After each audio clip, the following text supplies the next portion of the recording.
मातृपित्र चरण कमलेभ्यो जय जय सीता।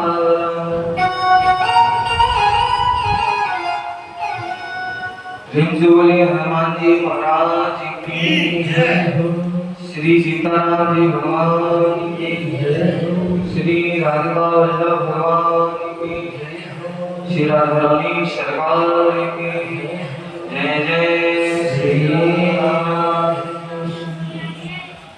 से सर्वप्रथम पूज्य गुरुदेव भगवान के चरणों में कोटि नमन, माता पिता के चरणों में शत नमन। यहाँ उसके समस्त देव शक्तियों को कोटि नमन करते हुए व समस्त मानव कर्मधारी हृदय के अंदर विराज हमारे परम सर्वेश्वर श्री राधा कृष्ण भगवान को प्रणाम करते हुए अपने वाणी को राम करेंगे। सिया राम में सब जग जानी परम प्रणाम माने। आप भी अपने इस मन को संसार से हटाकर अपने बड़े आराध्य के चरणों में लगा लो। जिन्हें अपना इष्ट मानते हैं ना, जिनकी आप उपासना करते हैं, उनका स्मरण अपने हृदय में धारण करके तालियों से हरि गुणगान करते हुए सीता कथा से प्रवेश करेंगे।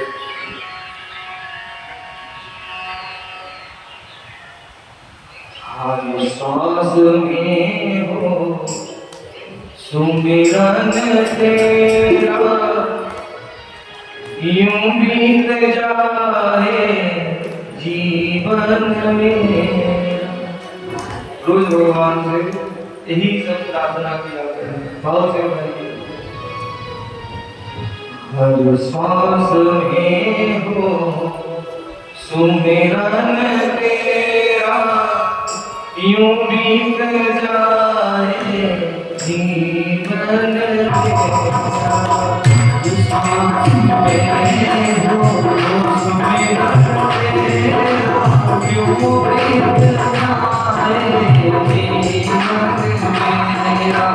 तेरी पूजा करते पीते साथ सवेरा, तेरी पूजा करते पीते साथ सवेरा। विश्वास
एक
ही बात कहेंगे प्रभु, हमारे जीवन में केवल एक ही काम होता है, क्या?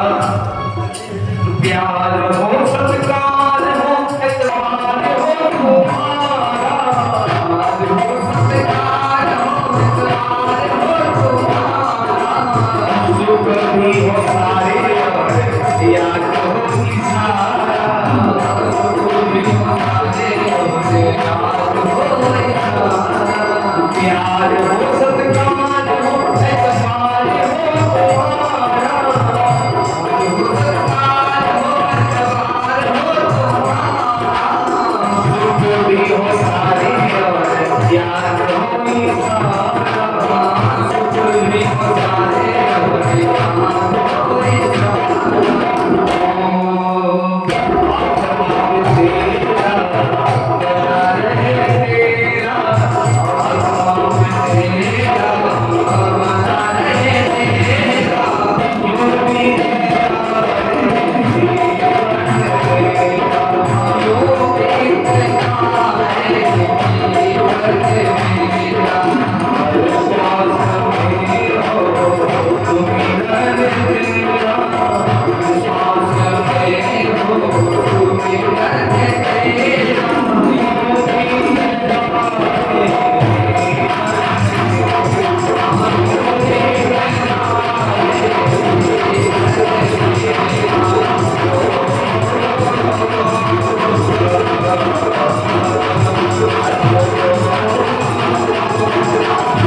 हर श्वास में हो सुमिरन तेरा, यूं बीत जाए जीवन।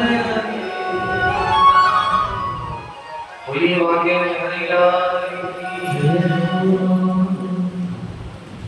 भगवत नाम की पावन धारा बहती हुई आज आपके नगर अमरावती की पावन भूमि पर पंचम दिवस में प्रवेश कर चुकी है। जो संत हैं, भक्त हैं, जिन्हें भगवान की कृपा से प्रेम है, वो तो समय से चलते हुए इस परम पावन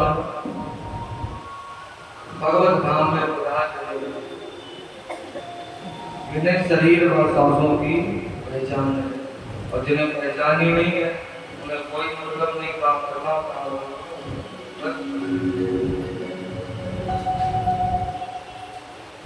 क्यों?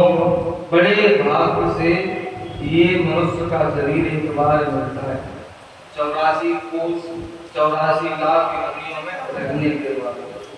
बाबा कहते हैं ना, बड़े भाग्य मानुष तन पावा, सुर दुर्लभ सतगंध। देवताओं को भी दुर्लभ है ये शरीर, हमें मिला है, ऐसे नहीं मिला है। गर्भ में दवाई लो, खाए, खाओ, पियो, कमाओ, सो, ऐसे करो बस ना। जिसके लिए आए हो, अच्छा मान लो आप किसी की नौकरी करते हो ना, तो उसका काम भी करना पड़े। काम करोगे तभी करूँगा। इसने हमें काम करने के लिए भेजा है ना। तो हमारा भी तो दायित्व तो है, जिसने हमें यहाँ कुछ दिया है उसके लिए 24 घंटे में 24 मिनट को कम से कम होने चाहिए। अच्छा, मनुष्य शरीर से अच्छा कोई दूसरा शरीर अगर होता, 84 लाख प्रकार के शरीर हैं इस धरती पे, उसका भी नाम ले सकते थे ना। बड़े भाग में प्रभात करना पाता, बड़े भाग में पैसा करना पाता, वो तो धरती है ना आदमी के लिए। क्यों? एक तो विशेषता ये है कि पूरा शरीर राममय है। पूरा शरीर, कोई भी आप अंग ले लें शरीर का तो अक्षरों से ही बना दें, तो अक्षर ही है प्रत्येक अंग में। और राम जी के नाम में कितने अक्षर हैं? तो है ना, ऐसे ही पूरा शरीर तो अक्षरों से है नाम। कोई भी अंग ले, सर, बाल, आंख, नाक, कान, दांत, होंठ, जीभ, माथा, हाथ, पैर, कितने? दो ही अक्षर हैं। हाँ, एक विशेषता और है, ये जो हाथ भगवान ने हमें दिए हैं ये केवल मनुष्य को दिए और किसी को नहीं दिए। जितने भी शरीर हो धरती पे, हाथ केवल हम कोई नहीं है। अच्छा, हाथ क्यों दिए भगवान? इसलिए लोगों को दबाओ, लोगों को मारो, धोखा दो, चोरी करो ना। एक मनुष्य ये है जो इन हाथों से हर जीव जंतु की रक्षा कर सकता है। इसीलिए हमें दिए हैं, जिनके पास नहीं है उनकी रक्षा करें। जो अंग है बड़े ढंग से भगवान ने शरीर में लगाया है।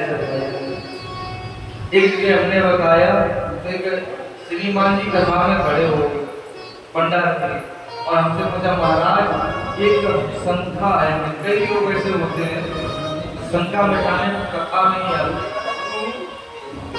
हमने क्या भैया संख्या? बोले महाराज एक बात हमारे समझ में नहीं है क्या, कि हमने सुनाई कोई कानों जो चित्र है ना इनसे सुनाई देता है, तो भगवान ने इतने बड़े ढक्कन का है तो लगा नहीं, ये काय के लिए फालतू में जगह एक्सप्रेस भगवान की भी गलती कई लोग। हमने क्या जवाब थे, हमने उनसे एक ही बात का, हमारे तो एक ही बात समझ में आई क्या, कि भगवान ने इसलिए लगा दिए कि आगे आदमी कलयुग में पता है कि अंधा जल्दी होगा, उसे चश्मा की जरूरत पड़ेगी, और जब चश्मा लगाएंगे तो बिना ढक्कन के कैसे लगेगा, चश्मे का स्टैंड बना देंगे।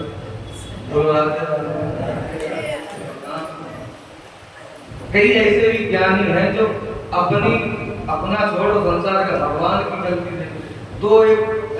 दो मित्र थे कलयुग में, दो मित्र। एक मित्र दूसरे मित्र से बोला, देखो एक बात हमारे समझ में आई, आज चलो भगवान की गलती पकड़ते हैं। दुनिया बनाने में भगवान ने कहां कितनी गलतियां की। चलो एक रजिस्टर हाथ में ले लिया, एक पेन ले लिया, गलतियां ढूंढते भगवान। चलता चलता दोनों एक गांव में पहुंचे, तो खेत में तरबूज लगे हुए थे, तरबूज थे। तरबूज तो उनका पेड़ होता है बिल्कुल छोटा सा होता है, इतना बड़ा तरबूज देता। उसने एक मित्र ने दूसरे से कहा, रजिस्टर खोलो, गलती लिखो, गलती नंबर 1। भगवान की यही गलती, इतना छोटा पेड़, इतना पतला पेड़, इतना बड़ा तरबूज लगा दिया है। गलती नंबर 1 नोट कर ली। और चलते चलते तो भय हो गई, एक आम का बगीचा, एक आम के बगीचे के नीचे, आम के पेड़ के नीचे पहुंचा। वहीं दोनों ने बिछा लिया, बैठ गए, देखने लगे, हवा लगी। तो एक दिन जब आम के पेड़ पर गई, उसमें बड़े बड़े छोटे छोटे आम के फल लगे हुए। जैसे उसने देखा इतना बड़ा पेड़ और इतना छोटा फल, उसने कहा रजिस्टर निकालो, भगवान की दूसरी गलती। हाँ, यहाँ तरबूज को यहाँ लगाना चाहिए, ये इतना बड़ा पेड़ यहाँ से देता, ये फल को वहां लगाना चाहिए। तो हम दो गलती बातें करते रहे, दोनों वहीं नीचे लेट के सो गए। तब तक भगवान की ऐसी कृपा भई, बड़ी तेज हवा चलने लगी। हवा, जब आम के फल होते हैं ना बैसाख में, तो आंधी ज्यादा आती है, तो हवा इतनी तेज चली, ऊपर से आम का फल टूटा और उसकी नाक पे आके चला, एकदम चौंक के उड़ गया। पहले तो होश नहीं रहा, थोड़ी देर बाद होश गया। जो उसका मित्र था वो, चलो भाई एम्बुलेंस बुलाओ, डॉक्टर के पास ले। उसने कहा हमें बाद में लेके जाओ, पहले रजिस्टर उठाओ, भगवान की गलती कर वापस करो, वो गलती काटो। क्यों? अब हमें समझ में आया कहीं जैसे आम के फल पर आम की जगह तरबूज होता हो नाक में गिरता तो क्या? कृपा है भगवान की, तरबूज नहीं लगाया ऐसे। बोलो राधे राधे। भगवान जो भी करते हैं सब अच्छा ही करते हैं। चलिए सीधा कथा से आप लोग जुड़े, किसी को याद होगा तो मैं कहाँ कथा दे रहा हूँ, याद ही होगा।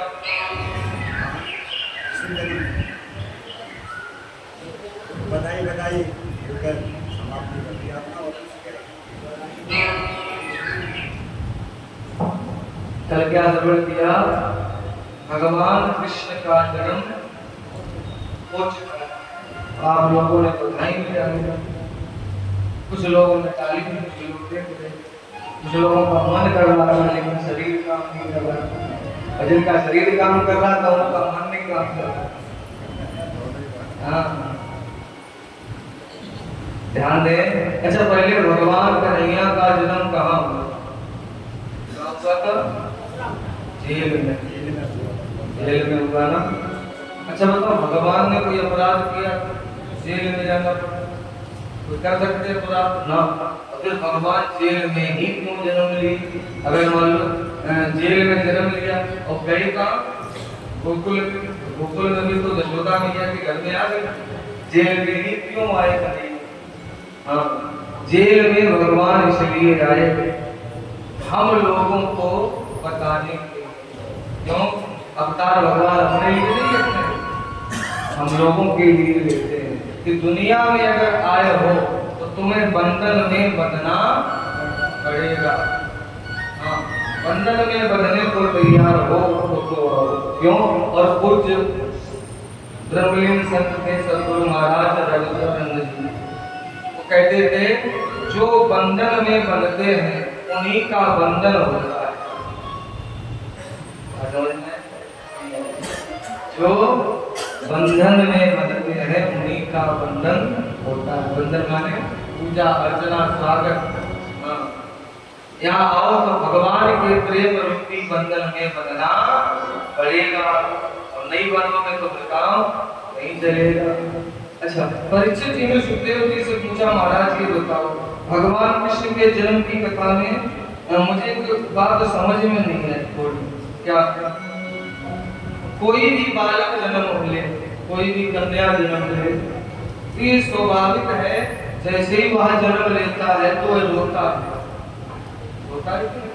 कोई बालक जन्म लिया तो रोएगा जरूर, और जो नहीं रोता है तो ये जबरदस्ती रुलाया करता है। क्या भगवान जेल में पैदा हुए? बिल्कुल ना रोए। पूरी रास्ता भर वसुदेव जी लेकर के गए, ना रोए।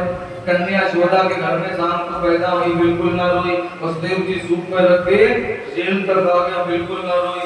और जैसे ही वसुदेव जी ने जेल के अंदर कन्या को लेकर पैर रखा, वैसे ही कन्या ने रोना शुरू कर दिया। लिखा है तो वही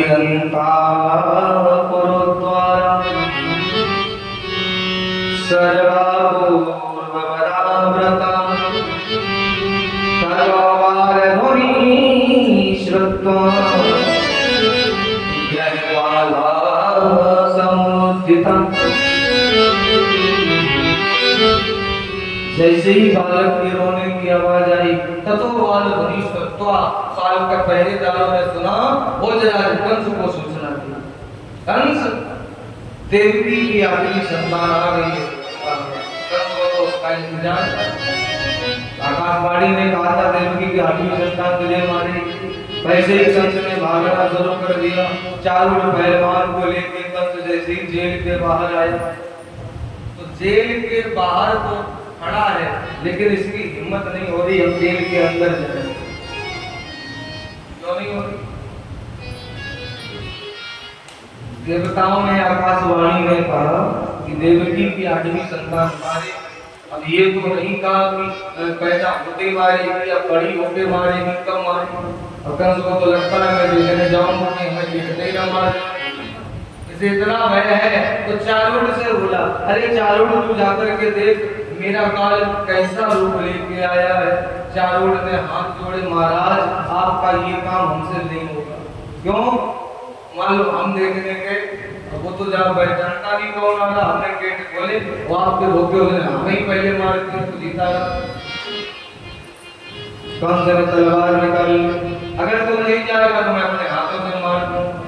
तुरंत चारुण ने जैसे ही फाटक खोले, देव के अंदर पहुंचा तो देव भी अपनी गोद में कन्या लिए बैठी है। कन्या को देख करके भाग के आया, महाराज कंस की जय जयकार हो, कंस की जय जयकार हो। कंस बोला हमारे प्राण जा रहे तुझे जय जयकार की गाए हो। अरे महाराज घोड़ा पहाड़ निकली, अरे कहा कह रहे हो? अरे देवकी की गोद में कन्या लेटी है। कंस बोलो नहीं चारुण तूने सही से ना देखो है को आकाशवाणी कभी झूठी हो ही नहीं सकती। महाराज तुम्हारी चरणों की सौगंध कन्या। जैसे ही कंस ने जाके देखा कन्या को देख कर तो बड़ी तेज हंसा। हंसता हंसता कंस बोला कि अब तो हमसे भगवान की डरने लगे हैं, कहते कुछ है करते कुछ है। जिसने कन्या को पकड़ा और कन्या को पकड़ के जैसे ही मारने के लिए हाथ ऊपर उठाए, ये कन्या ऊपर जाकर के भद्रकाली कालिका का रूप धारण करके कहने लगी, ऐ पापी कंस तू तो हमें नहीं मार सकता, लेकिन तुझे मारने वाला तेरा काल गोकुल में पैदा हो गया है। ऐसे ही सुना कंस का पूरा शरीर कांप गया। एक बात नहीं आपको बताया, जो कन्या कंस ने ऊपर देखी उस कन्या का क्या हुआ, वो कन्या कहाँ की पता है? कन्या का क्या नाम पड़ा? पालन पोषण भी तो हुआ वो नहीं पता। हाँ, वो कन्या का पालन पोषण वैष्णव लोगों ने किया। वैष्णव लोगों को वो कन्या मिली, जिनका पालन पोषण किया और आगे चलकर के आज कलिकाल में उसी कन्या की हम लोग पूजा करते हैं। इस नाम से वैष्णव मैया की ये भगवान कृष्ण की राष्ट्रीय शक्ति है, जो माता यशोदा के गर्भ से जिनका जन्म हुआ है और उन्हीं को हम वैष्णव के रूप में पूजते हैं। जम्मू कश्मीर का है ना। इधर कंस प्लान करने लगा, बनाने लगा कि मैं कैसे अपने काल को नष्ट करूं, कैसे मैं अपने काल को मारूं। इधर अब आ जाए कहां? गोकुल में। इतनी घटना रात की इधर मथुरा की बताई और कल समय था नहीं तो जल्दी में मौसम हो गया था। अब इधर आ जाए गोकुल में का चार तरफ आनंदी है। बाबा के घर में बहुत बड़ी भीड़ था, बहुत बड़ी भीड़ था। सब कन्हैया के दर्शन करने को आ रहे हैं, बारी बारी सब आ रहे हैं। एक ऐसी घटना होगी, एक गोकुल की 90 वर्ष की बूढ़ी काकी अपनी बहू को संग में लेके लाला के दर्शन करेंगे को आई। बहू को साथ में होके अब भीड़ जाता है, काकी को घूंघट लगाने की जरूरत नहीं। अब बहू बेचारी एक हाथ लंबा घूंघट लगाए, क्योंकि गांव में तो आज भी अब ब्रज में जाए घूंघट आपको मिलेगा। अब भीड़ में काकी को सबको हटा करके बाबा के दरवाजे पे पहुंच गई। अब बहू भीड़ में पीछे रही। अब जब उन्होंने अब दरवाजे पे आके देखो, अरे बहू तो बहुत पीछे है और मैं यहाँ से आवाज लगाऊंगी तो भीड़ ज्यादा शोर ज्यादा सुनाई नहीं देगा, तो बहू को बता दो कि हम यहाँ आ गई है, तुम आराम से आ जाओ। ऐसे ही तुम बोलो तो कुछ नहीं दिखाई पड़ा। दरवाजे पे छीके पे माखन की मटकी लटक रही थी। काकी ने सोचा ऐसा करो माखन और तो कुछ है नहीं, एक फेंक के मारो तो समझ जाएगी घड़ी। माखन के छीके से मटकी से जैसे ही माखन का लोरा निकाला और निकाल कर उन्होंने बहू के फेंक के मारा। अब बहू के लगा कि नहीं लगा ये तो भगवान जाने, लेकिन गोपियों ने जब काकी को माखन फेंकते देखा तो गोपियां समझी देखो ये हमारे गोकुल गांव की सबसे बड़ी बूढ़ी है और इन्हें लाला की इतनी खुशी है कि खुशी में माखन फेंक रही है। और जैसे ही गोपियों ने देखा मटकी उठाई, मटकी माखन निकाले, एक दूसरे के मुंह में बचा, एक दूसरे के मुंह में बचा, सब गोपियां माखन उड़ने लगी, फैलाने लगी। अब तो मैया के घर में का है मान लो पत्थर पे माखन गिर काहे बाहर से जो गोपी अंदर आई हुई को दरवाजे की गली पे पांव रखे तो बिना चले हाँ बिना चले चारों तरफ माखन दिखाई दे रहे हो। मैया जसोदा ने जैसे देखा तो मैया सब गोपियों पे चिल्ला, अरे गोपियों बाबरी है गई हो, ये कहा कर रही हो, लाला के जन्म के 5 दिन पहले से गुजर रही हो, तुम्हें शर्म नहीं आ रही? मैया ने जैसे ही डांटा तो सब गोपियां माखन फेंकना बंद करती हैं और इधर चारों तरफ सब गोपियों का ब्रजवासियों का क्या हाल है लिखा है। आज पर भी सी ब्रज नारी बनी, गुजिया से गोप कुंजा से ग्वाल, पीड़ा ते प्यारे बने बलदेव, रस खीर से रोहिणी रूप रसाला, नंद महीप बने नमकीन, गोकुल गोप सब करम मसाला, और जायो जसोदा जलेबी सी रानी, रमणी सी रात में लड़ुआ सुलाला। तब तक बाबा नंद आ गए और बाबा नंद को बालों ने देखा तो सब बालों ने बाबा नंद को कस के पकड़ लिया और बाबा से बोले, नंद जी ग्वाल ने आप पकड़े, कहीं लोगन नाचन को व्यवसाय। और जैसे बालों ने पकड़ा और बाल पकड़ के बाबा से बोले, बाबा आज तो प्यारे घर में छोड़ा भयो है, आज तो नाचवे पड़े हो। बाबा नंद बोले, ग्वालों बाबरे है तो 80 साल की उम्र में मुझसे रास्ता ना चली जावे और नाचवे को कह रहे हो? अरे ना बाबा आज तो बड़ी खुशी है, छोरा भयो घर में कुछ भी करो। तो क्या भयो? मोद भरे रस में चले, तब नंद बाबा सबके मन भाए, और नाचत देख के नंद बाबा सब नाचत मंगल छाए। तो तब तक एक वाला ने एक और गजब कर दो, बाबा जब नाचने लगे तो काहू ने लाल नंद के ऊपर टाल दियो सब लोग हंसाए। एक वाला ने पीछे से माखन की मटकी लेके आओ, बाबा नंद के ऊपर पूरी मटकी डाल दी। बोलो राधे राधे। बाबा नंद की एक बहन भी है जिनका नाम है सुनंदा।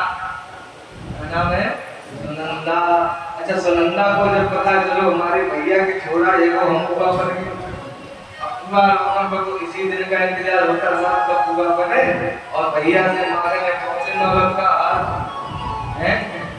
आज सुनंदा जैसे ही आई सोने की थाली में बड़ो बढ़ावा लेकर के और बाबा नंद के दरवाजे पर आई तो भगवान पालना झूल रहे हैं, सब गोपियां झुला रहे हैं, आनंद हो रहा है। चलो जो कल ना नाच पाए हो अभी खड़े होकर बड़ा आनंद है। मेरो लाला झूले पालना निकहोले झोंका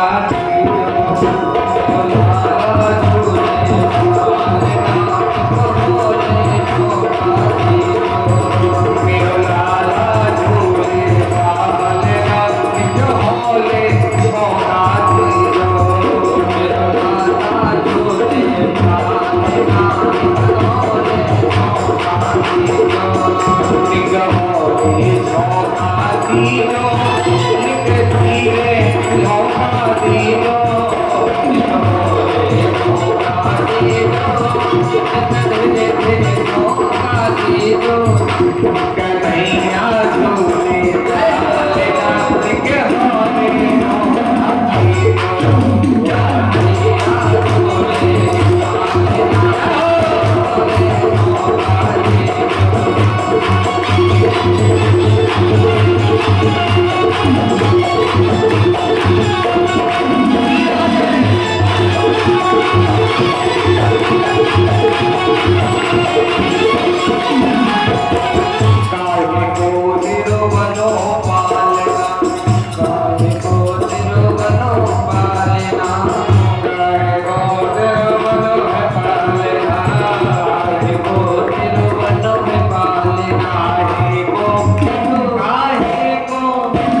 प्रेम से बोले कन्हैया लाल की जय।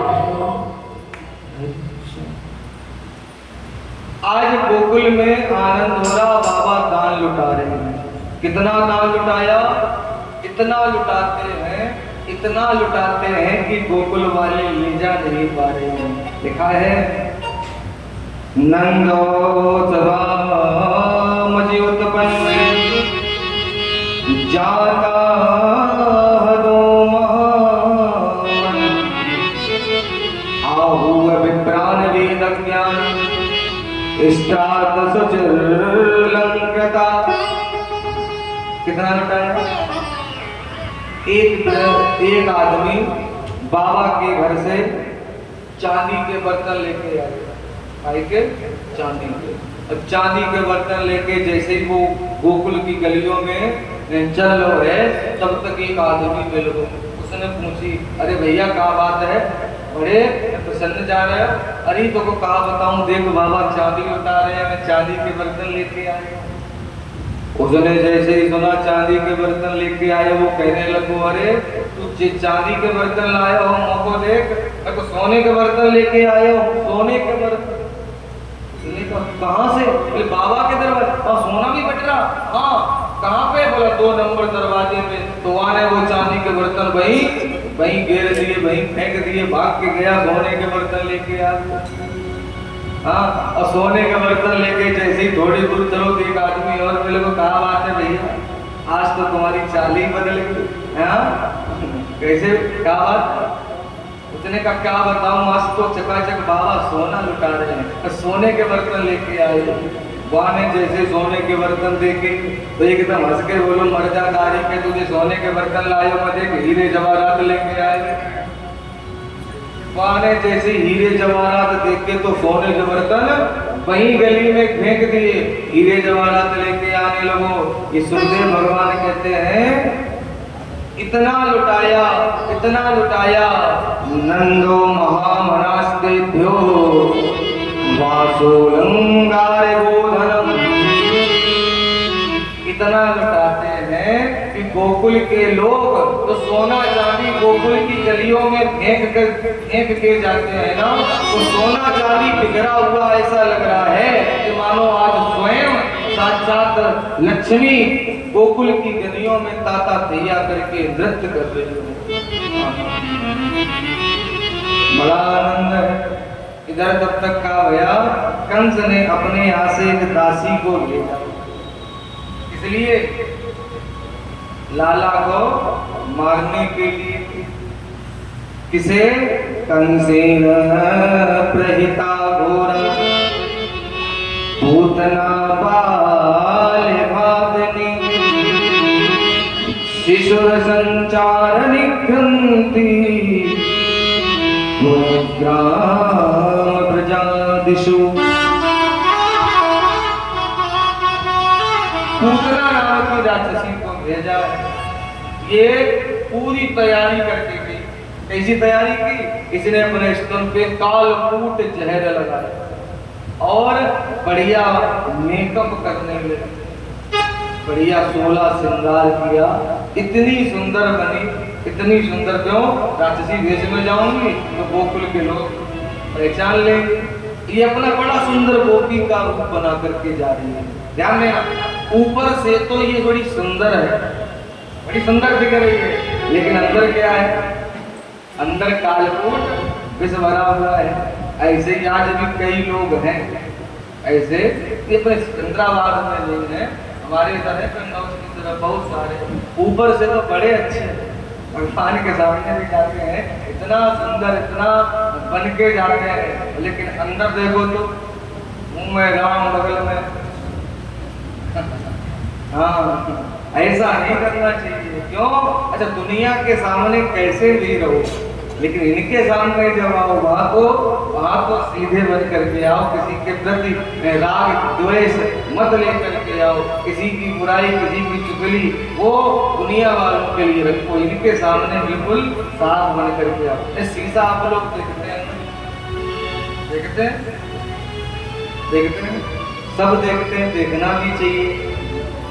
हाँ, लेकिन कई लोग ऐसे भी होते हैं, उनको शीशा शीशा देखने का इतना शौक होता है, और दिन में भी 10 बार शीशा के सामने खड़े। कई लोगों को तो देखा वो अपनी पैंट की जेब में ही शीशा रखते हैं। हाँ, शीशा देखो, लेकिन कौन सा शीशा? कौन सा शीशा? कांच वाला नहीं। हाँ, कांच वाले में तो जो नकली दिखाई देगा जैसे हो वही दिखेगा, असली शीशा कौन है? अरे तोरा मन दर्पण कहला, तोरा मन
मन ही देवता मन ही ईश्वर, मन से बड़ा न कोई। मन ही देवता मन ही ईश्वर, मन से बड़ा न कोई। मन ही देवता मन ही ईश्वर, मन से बड़ा न कोई। मन उजियारा जब जब फैले, जग उजियारा हो। इस उजले कर बढ़ते प्राणी, इस उजले कर बढ़ते प्राणी। धूल न जमने पाए, धूल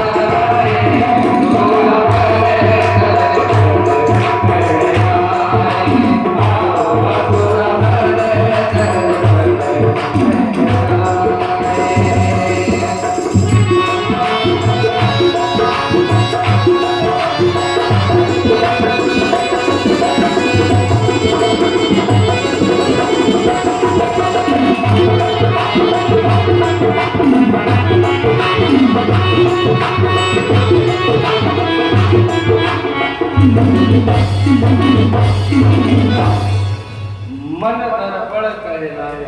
इस मन रूपी दर्पण में जब खुद को देखोगे ना, तो सारी अच्छाई बुराई आपको दिखाई देगी। आहा, आज पूतना जैसी सुंदर स्त्री बन के आई, और आई इसने देखा बरसाने से कुछ गोपियां बधाई लेके जा रही। क्यों ना इन्हीं गोपियों के बीच में शामिल हो जाए।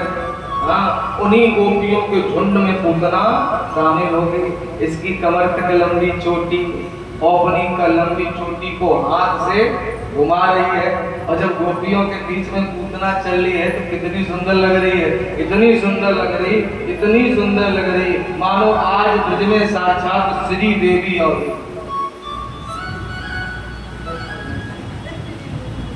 नहीं। आप लोग अर्थ का अनर्थ न करें। क्या लिखा?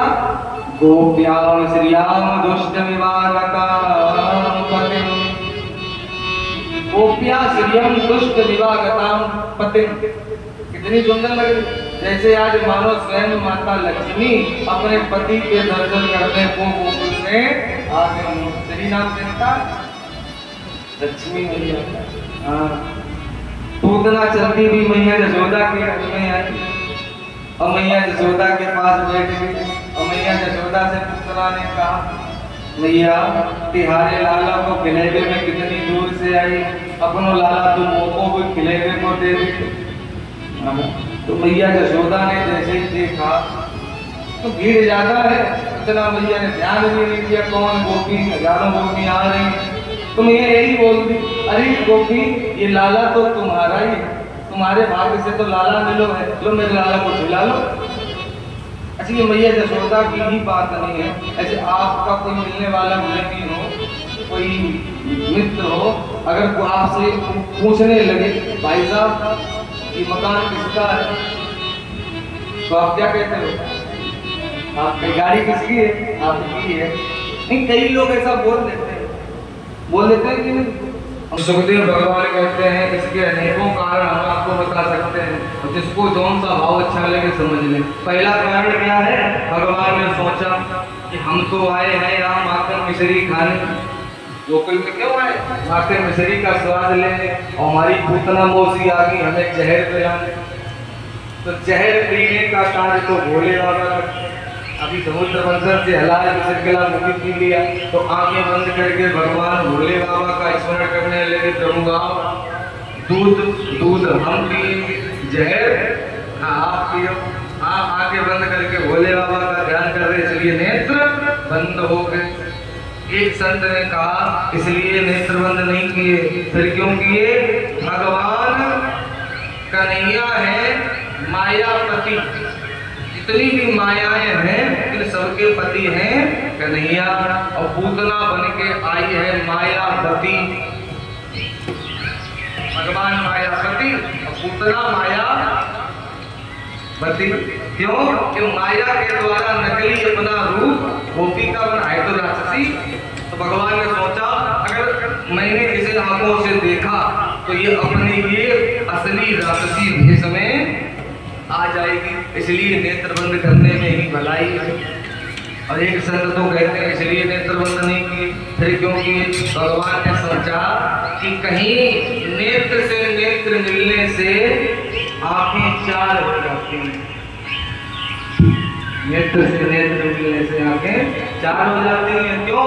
भगवान को लगा कि कहीं हमारे चपल चंचल चितवन को देख करके पूतना हमसे प्रेम ना करने लगे, और प्रेम करने लगी तो मारने का भाव छोड़ देगी। इसलिए क्योंकि भगवान तो इतने सुंदर है कि नहीं, इतने सुंदर है हमारे सरकार, एक बार जो देख लेना, एक बार जो देख ले तो देखता ही रहेगा। नाम ही है बताएंगे, गर्गाचार्य जी नाम रखते हैं। क्यों? इनको देख करके मारीच मोहित हो गया, इनको देख करके खलभूषण मोहित हो गया। तो ये तो राक्षसी है, और भगवान अगर हंस दे तो फिर तो गजब ही क्या है? अरे तेरी मंद मंद मुस्कनिया पे, तेरी मंद मंद मुस्कनिया पे बलिहार प्यारे जो, बलिहार प्यारे जो, तेरी मंद मंद मुस्कनिया पे, तेरी मंद मंद मुस्कनिया पे बलिहार प्यारे जो, बलिहार प्यारे जो, बलिहार प्यारे जो, बलिहार प्यारे